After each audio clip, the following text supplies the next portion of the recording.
1310년 프랑스 파리 근교 법정에선 한 남자의 비명이 울려 퍼졌습니다. 범죄자였을까요? 아닙니다. 단지 용의자였을 뿐이죠. 그런데 놀라운 건 이게 불법이 아니었다는 겁니다. 신성 로마 제국은 무려 87가지 고문 방법을 공식 승인했거든요. 무작위 폭력이 아니에요.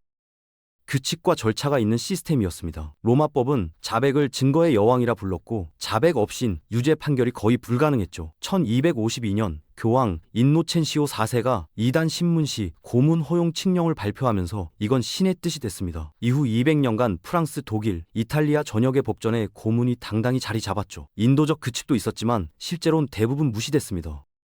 가장 흔하게 쓰인 고문부터 볼까요? 스트라파도라는 건데요. 방식은 간단합니다. 희생자의 손을 뒤로 묶고 도르래로 천장까지 쭉 끌어올리는 거죠. 어깨 관절이 탈구되는 건 기본이고요. 이 순간 어깨뼈가 소켓에서 빠져나오면서 인대가 찢어집니다.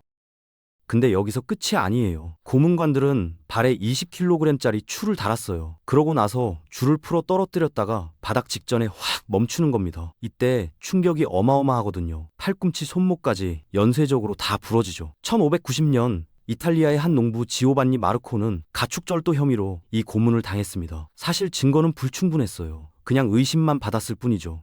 하지만 자백을 받아내야 했으니까요. 결과는요, 평생 팔을 못 쓰게 됐고 농사일도 할 수 없었고 결국 거지로 떠돌다 생을 마감했습니다. 한 번의 고문이 한 사람의 인생 전체를 무너뜨린 거죠. 그런데 더 무서운 게 있었습니다.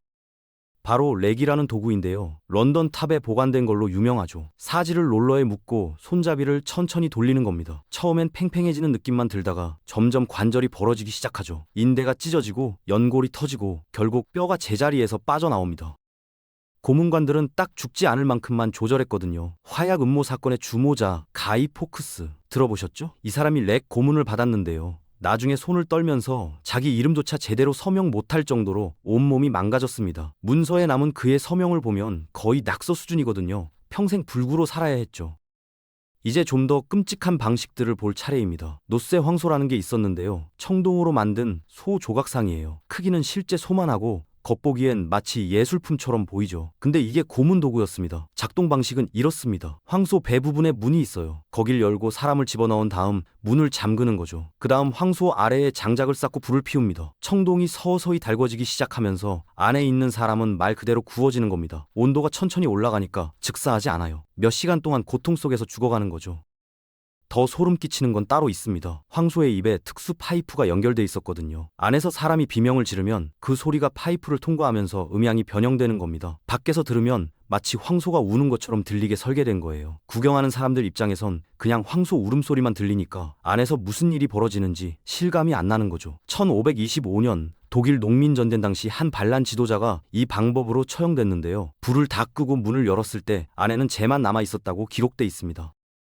그런데 또 다른 도구도 있었어요. 철의 처녀라고 들어보셨나요? 영화나 게임에서 내부에 스파이크가 가득한 관으로 나오는데 실제 중세시대엔 좀 달랐습니다. 스파이크 없이 그냥 좁은 공간에 가두는 형태로 주로 쓰였거든요. 앉을 수도 없고 눕지도 못하는 딱 사람 크기만 한 철제 상자였죠. 며칠 길게는 몇 줄을 그 안에 가둬두는 겁니다. 몸은 상처 하나 없어요. 대신 정신이 무너지죠. 이걸 정적 고문이라고 부르는데 신체적 상처보다 심리를 파괴하는 방식이었습니다. 어떻게 보면 더 잔인한 거죠. 이번엔 뼈를 직접 부수는 방법들을 볼까요? 수레바퀴라는 게 있었습니다. 큰 나무 바퀴에 희생자를 묶는 거예요. 팔다리를 쭉 펼쳐서 바퀴살 사이에 고정시키죠. 그 다음 고문관이 철제 망치를 듭니다.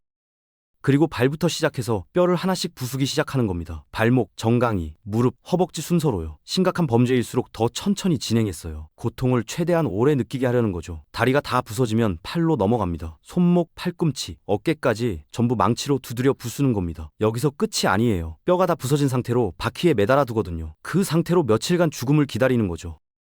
까마귀들이 날아와 살점을 뜯어먹기도 했습니다. 그런데 더 끔찍한 게 남았어요. 톱이라는 방법인데요. 이건 정말 상상하기 힘든 수준입니다. 희생자를 거꾸로 매답니다. 발을 위로, 머리를 아래로요. 왜 거꾸로 매달까요? 피가 뇌로 쏠리게 하려는 겁니다. 그래야 의식을 오래 유지하거든요. 기절하면 안 되니까요. 그 상태에서 사타구니부터 톱으로 자르기 시작합니다. 천천히, 아주 천천히요.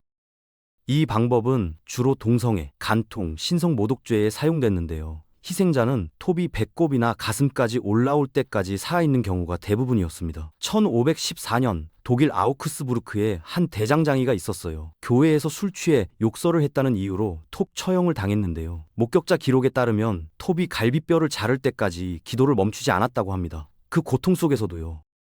점진적으로 몸을 파괴하는 방법들도 있었습니다. 유다의 요람이라는 게 있었는데요. 생김새부터 설명하면 피라미드 모양의 뾰족한 기둥이에요. 나무나 금속으로 만들었죠. 희생자를 어떻게 할까요?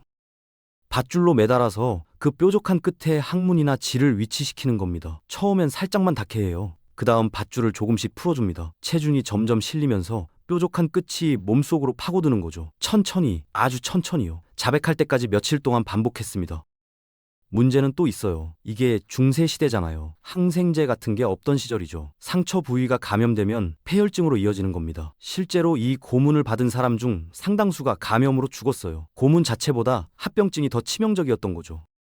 그런데 작은 고문 도구도 있었습니다. 엄지나사라고 하는데 크기는 손바닥만 해요. 두 개의 금속 막대 사이에 엄지손가락을 넣고 나사를 조이는 방식이거든요. 천천히 조이면 처음엔 압박감만 느껴지다가 점점 뼈가 삐걱거리기 시작하죠. 결국 뼈가 으스러집니다. 이건 주로 예비 고문 단계에서 썼어요. 본격적인 고문 전에 겁을 주려고요. 근데 이게 생각보다 훨씬 가혹했습니다. 왜냐면 송구적으로 망가지거든요. 중세시대의 대장장이, 목수, 석공 같은 장인들한테 손은 생계 수단이잖아요. 손을 못 쓰게 되면 평생 먹고 살 길이 없어지는 겁니다. 스코틀랜드에 윌리엄 카스테어스라는 사람이 있었어요. 반역 혐의로 잡혔는데 엄지나사 고문을 받았습니다. 양손 모두요. 두 손이 완전히 망가졌지만 끝내 자백하지 않았어요. 석방된 후에도 평생 불구로 살아야 했죠.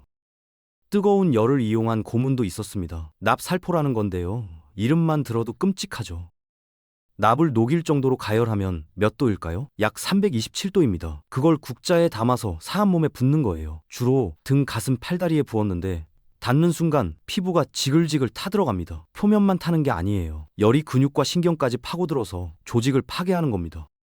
기름을 쓰기도 했어요. 끓는 기름도 비슷한 효과를 내거든요. 1628년 독일 밤베르크에 도로테아 플로크라는 여성이 있었습니다. 그의 가뭄이 심했어요. 누군가 책임을 져야 했죠. 그녀가 마녀로 지목됐습니다. 가뭄을 일으킨 마녀라는 거예요. 증거는 없었어요. 하지만 자백을 받아야 했으니까 고문이 시작됐죠. 그녀의 몸에 4번이나 뜨거운 납을 부었습니다. 한 번도 아니고 4번이요. 결국 그녀는 고문 중에 사망했고 마녀로 기록됐습니다.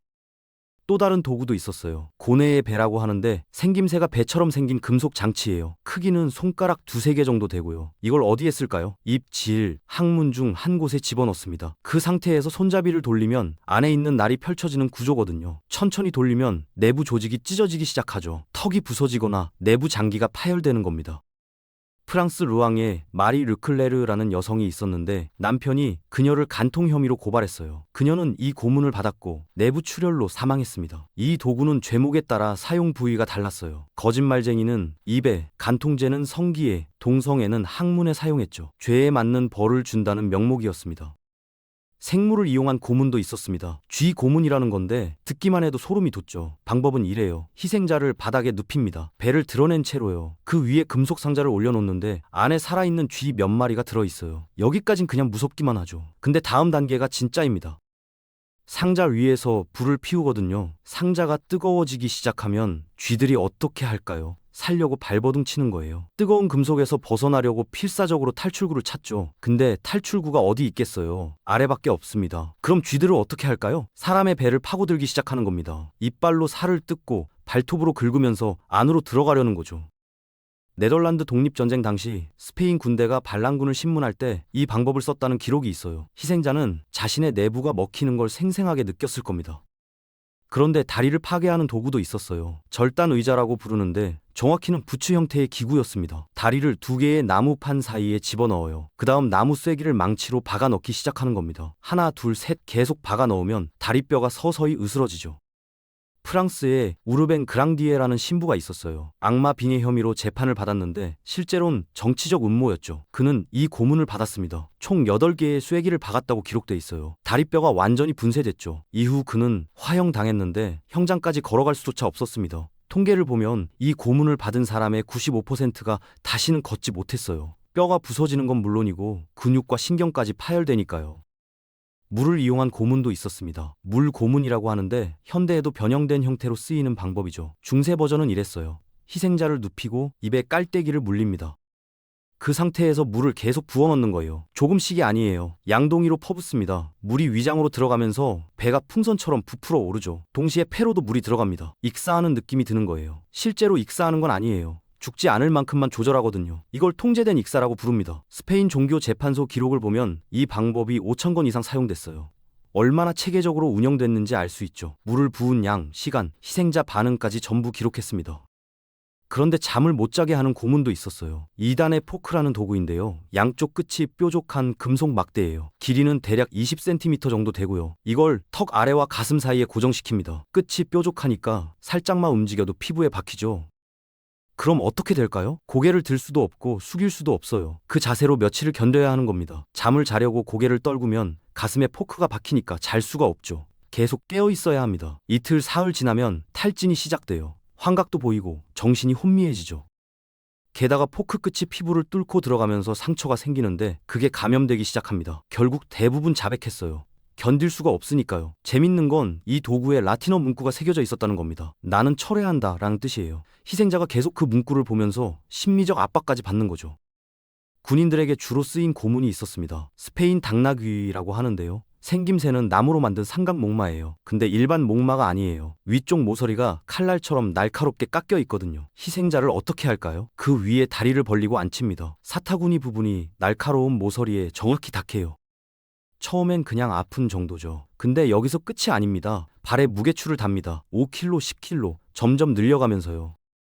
무게가 실리면 어떻게 될까요? 사타구니가 서서히 잘리기 시작하는 겁니다. 톱으로 자르는 것처럼 말이죠. 이 형벌은 주로 군인들한테 쓰였어요. 타영하거나 전투에서 비겁하게 도망친 병사들이 대상이었죠. 30년 전쟁 당시 기록을 보면 수천 명의 군인이 이 방법으로 처벌받았습니다. 대부분 영구적인 신체 손상을 입었고요. 그런데 가장 유명한 처형 방법이 남았습니다. 바로 화형이에요. 이단자나 마녀를 나무 기둥에 묶고 불태우는 거죠. 공개 처형이라 광장에 사람들이 구경 나왔어요. 많은 사람들이 오해하는 게 있는데 불에 직접 타서 죽는다고 생각하잖아요. 실제로는 좀 달랐습니다. 대부분 연기에 질식해서 죽었어요.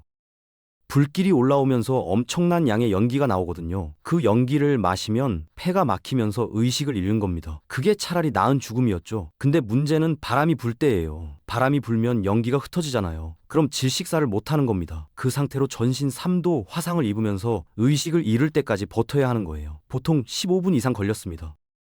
잔 다르크 알죠? 프랑스의 영웅이었던 그녀는 19세의 이단 혐의로 화형당했어요. 목격자들 증언에 따르면 불길 속에서 계속 예수의 이름을 외치며 죽어갔다고 합니다.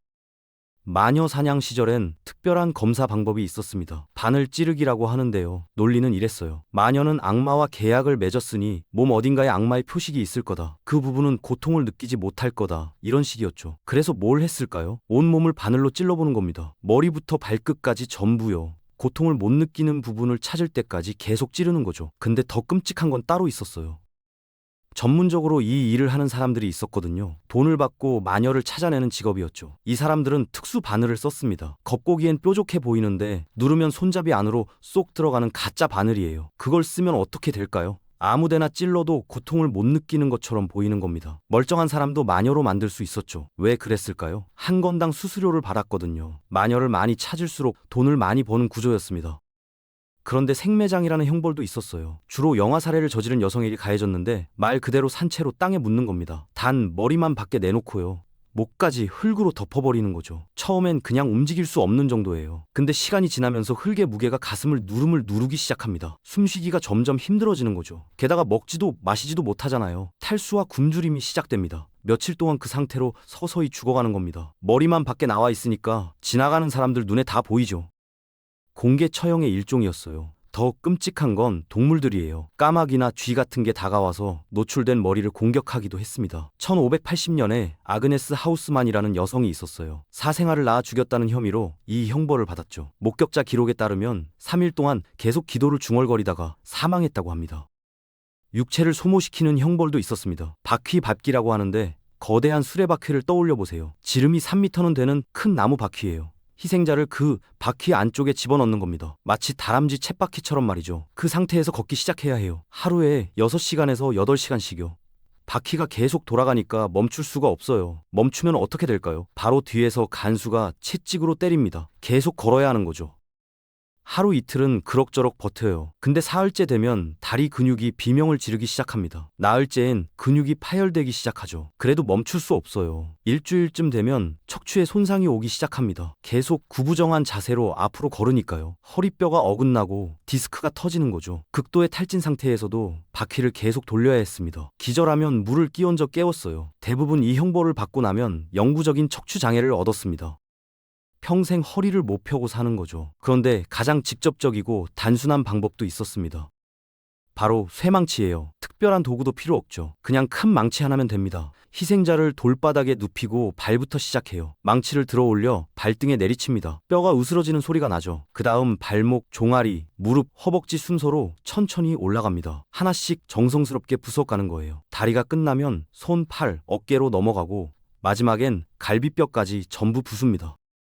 폴란드 형사 기록을 보면 주로 반역죄에 이 방법을 썼다고 나와 있어요. 근데 여기서 중요한 게 뭐냐면 고문관들한테 기술이 있었다는 겁니다. 심장이나 폐 같은 중요 장기는 피해서 때리거든요. 왜 그럴까요? 바로 죽으면 안 되니까요. 뼈는 다 부서졌는데 살아있는 거죠. 머리가 부서질 때까지 의식을 유지한 채로 말입니다. 여기까지 본 내용이 그냥 야만의 역사일까요? 아닙니다. 이건 시스템이었어요. 법, 의학, 종교가 결합해서 정당화한 거대한 사회 구조였죠. 가장 소름 끼치는 건 뭘까요? 판사, 공증인, 집행관 같은 평범한 사람들이 이걸 일상 업무로 했다는 겁니다. 출근해서 고문하고 기록하고 퇴근하는 거예요. 18세기 들어서야 폐지되기 시작했지만 끝난 게 아닙니다. 국제 앰네스티 보고서를 보면 2024년에도 141개국에서 고문이 사용되고 있어요. 형태만 바뀌었을 뿐이죠. 우리가 기억해야 할 건 이겁니다. 시스템과 권위는 언제든 인간을 괴물로 만들 수 있다는 것. 그리고 우리는 그걸 경계하고 저항해야 한다는 것 말입니다.